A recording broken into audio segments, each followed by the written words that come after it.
Okay.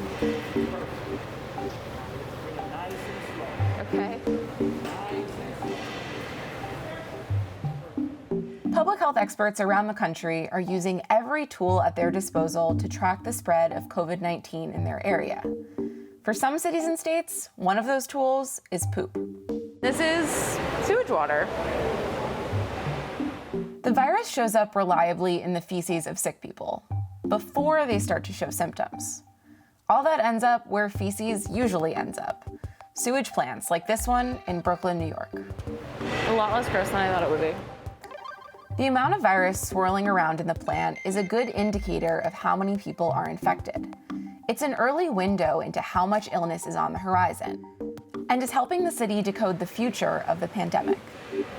There's a condom. That's gross.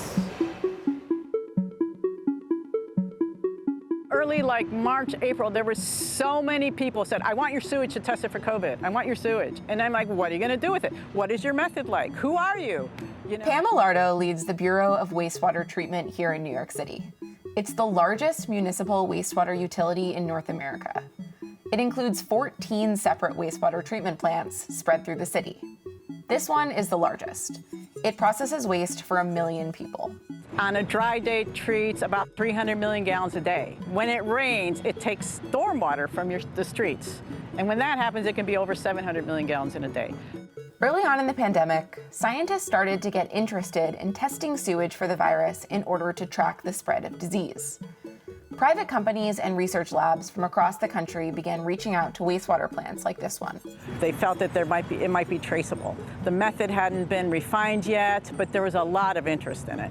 Pam thought the idea was worthwhile, but didn't want to outsource. I felt like, and my leadership team felt like, we really need to be in charge of it and control the process. So we quickly were able to repurpose part of our laboratories, our existing biological microbiology laboratory here at Newtown Creek, to be able to do what we did in a short period of time, like literally weeks, is amazing. To see what this all looks like, we took a short tour of the plant. The first stop, screening for all the stuff people shouldn't flush. 80% of this is stuff that is not human waste. We don't want to see anything except pee, puke, toilet paper, only toilet paper, not any other kind of paper, and poop. That's it. This is what the plant's for. Oh, here it is. Then we tagged along on a sample collection. And this is sewage, right there. First, plant employees drop a metal contraption holding plastic bottles down into the incoming stream of liquid sewage. Okay.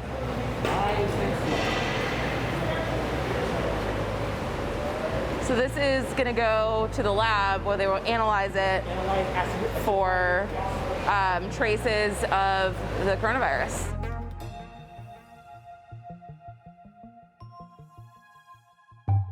So the fecal samples arrive in the coolers every day, 365 days a year, and we process them. Analyzing this sample is more involved than the usual swab COVID tests. Dimitri Katehis leads the lab's efforts. So we take samples, influent samples, twice a week from the influent to all 14 facilities. That gives us a snapshot of the genetic material from the virus, so not infectious virus, but rather just its genetic snippets. What this does is effectively allow us to develop sort of an early warning system. The team uses a technique called PCR, which magnifies tiny traces of genetic material until it can be detected by a machine.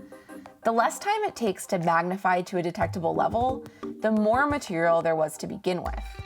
That lets them roughly quantify the amount of virus in the sewage. When you go and you take a clinical test, you're basically, the question is, are you positive or are you negative? Here, the question is, how much genetic material is there? Can you translate that at all to the number of people who might be sick in that area? No, is the short answer, because the shedding rates vary.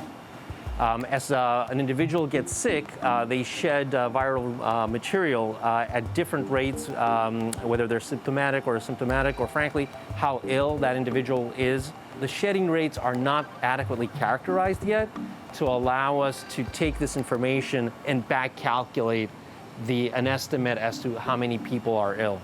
What they can do is track whether the amount of virus is rising or falling, and the relative size of the outbreak.